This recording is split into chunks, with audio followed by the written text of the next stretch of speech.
everybody from kids to super senior citizens in here, everybody in between. There's something for everyone. That's part of the uniqueness, maybe. A place where people can come and see something different and hang out for a while and maybe get a little bit of an education too. Well, we had talked about doing a used bookstore because we're all readers, and a used bookstore is a good thing to have in town.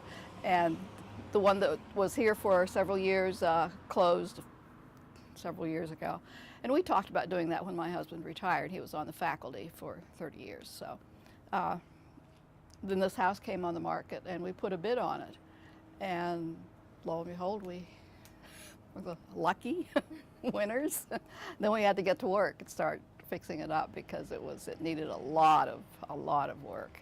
The house was built in 1905.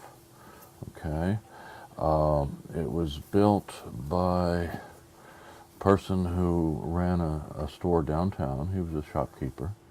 During the Great Depression, which hit in 1929, 1930, his business kind of went in the toilet, and he died one way or another. I'm not sure whether he was one of the Great Depression suicides or what, but he died. His widow then had to do something to make ends meet, so she turned this house into a boarding house, a rooming house.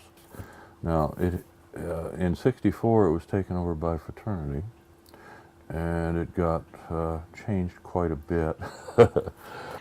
And it was it was a nice looking building, but you can see in pictures in the yearbooks, in the old yearbooks, if you go through the years, you can see how the building deteriorated over time and rough use by the fraternities. We always hear a lot of good stories about things like, oh, I got married across the street, and my wedding pictures, there's a deer hanging from the upper balcony.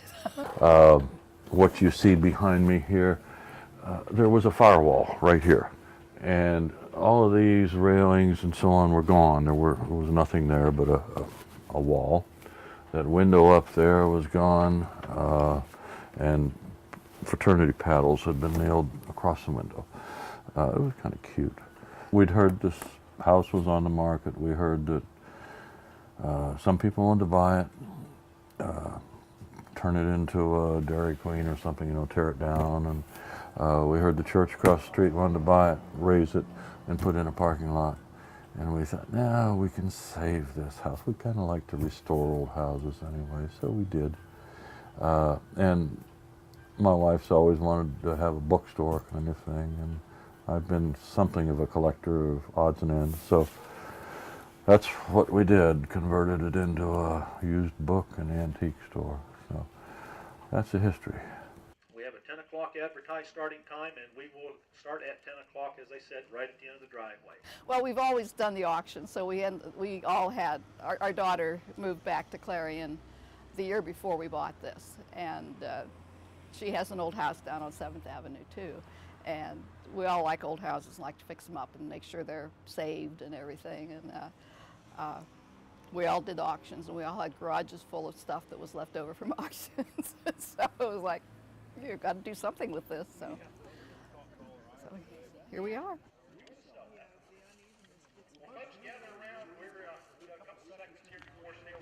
Across we want for 2.5, 2.5 to 3, 3, $3 bill now 4, 5, 5 here, 5 we get 6 here, $6, 5 and 6, 5 $6, $3, right there, and all the parts. Well, the things we get like at the auction today, they generally have to be cleaned up, sorted out, figure out what we're going to do with them, how we're going to price them, and so there's always that process too. And the pricing is an ongoing thing. We have to do research on things to find out what they're worth. Some things we just figure, well, I'd pay so much for this, and that's close enough. Bargain basement is the bargain basement. It's mostly just odds and ends, things that aren't terribly valuable, but some of them are kind of cool. All the bottles are down there, the milk bottles, and there are people who collect milk bottles. I'll tell you, everything there is, somebody collects it. Somebody collects it, and then somebody else writes a book about it. So, the first floor in the kitchen area, we have kitchen stuff. In the bathroom, we have bathroom stuff, you know.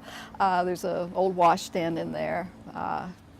And I put all the humor books in there to begin with, and that's kind of where they've stayed. I don't know why. It just seems like the humor book should be in the bathroom. That seemed like a reasonable thing.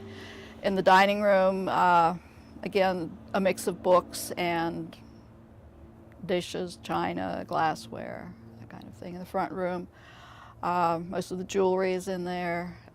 More books, of course. Postcards, old postcards are in there. And the front hall, again, books, and that tends to change from time to time too, as stuff comes and goes. Some of the old Crocs are in there, bottles, that kind of thing. Upstairs we have the blue room, which has kitchenwares, the red room, which has linens and sewing equipment and that kind of thing. The library and the office, and then the war room with all the military and Boy Scout stuff and the comic books. Yeah, the history room. Yeah, that's my favorite room. That's kind of where you get all that stuff. Got old toys. When I was a boy, I collected metal toy soldiers and toy cowboys and stuff like that. Now they're all made out of plastic and things, but I have the metal ones up there. You know, the old kind that kids played with 60, 70 years ago. So that's neat. And the coins and all the military and the history books and so on. Yeah. And then we've recently moved up the stairs with some of the military uniforms to find a better place to display those. So we've got those hanging on the wall as you go up the stairs. There's always something that's really cool. Maybe you hate to see it go, but but sometimes you have to. But I don't know. I collect teapots myself, so I'm always, you know, it's always nice to see a teapot go to a good home. You know, it's. I forgot about the comics. I love comics. Grew up reading comics. My favorites: Uncle Scrooge, Little Lulu. Those. And when I get some of those, I don't sell them. They go home with me. But we do have an awful lot of comics. In case you hadn't noticed, we've got 3 racks are full. I've got a stack over here with no place to put them, and I've got 2 big boxes behind the display case up there with no room to put them. So, yeah, comic books. And not just the original comic books. We have some comic books, actually, that are from the early 1900s. And they're big, book-like things like that. But we also have up to the modern. So kids that are reading comics today, you know, the ones that are made now, we get those too. So then I'm also a lot into military. My cousin was in World War II. He was a Navy officer, and so I've heard some stories, and so now I have things that go back to even as far as the Revolutionary War, that people can look at and handle and touch and say, okay, here's a musket that was from Harper's Ferry in 1854. That's neat. That's special. It makes the world kind of a lot more interesting, I think. Well, we've lived here for 35 years, I guess. Something like that. Our kids were still in high school, or still in school, when we moved over here. We're all readers. We love bookstores, and we know, the bookstore population keeps dwindling. And used bookstores are so much fun because you never know what you're going to find, and you find stuff that oh, I remember that, I want to read it again, or you find stuff like, oh, that's one in that series I never got to read. And so it's just a good thing to have. And we do trade-in, so we recycle books. We call this the ultimate recycling center because everything in here is recycled one way or another. Also seeing and finding new old stuff, things that haven't seen the light of day for 40 or 50 or 100 years, and bringing them back. That's neat. Okay. That was one of the kind of surprising things. We weren't sure how the students would react to it, but students love it. Some of the students are some of our best customers because they like kind of the offbeat things. Some of them have found out that they can get books cheaper in here, that's stuff for their classes even, that we don't do textbooks, but if you're looking for classic books, reading assignments, a lot of times we'll have it here and we'll have it cheaper than they can get it somewhere else, sometimes in better condition than a college bookstore even. They just like the weird stuff. The theater department comes down here for props when they're doing a show, and they'll come here for props. We have book people and we have antique people, and they don't necessarily overlap. Well, it's interesting because you meet all sorts of people who not just in here looking for books, people are looking for something to add to their collection, whether it's coins or old glassware or old bottles, stamps, just about anything you can think of, old furniture, and a lot of people who are just looking for things to decorate with. They might want some kitchen crocks, or they might want some old kitchenware like Grandma used to have, and so perk up their own homes. So we have a lot of everything that you can just about think of.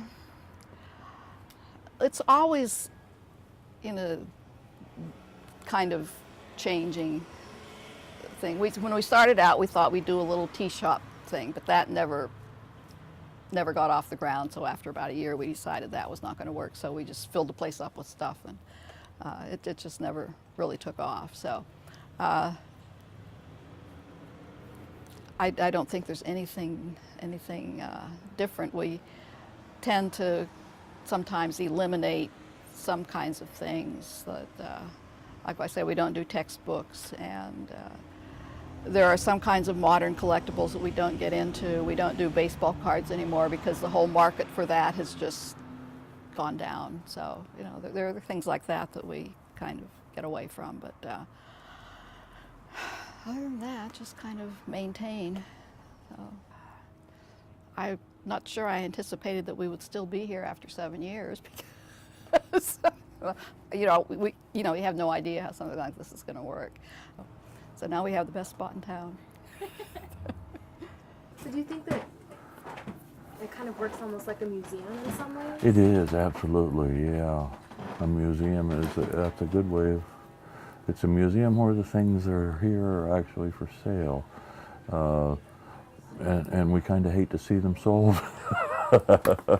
But hey, so we're kind of interim collectors in that sense. We buy things that we know we're going to be selling, but we like having them for a little while.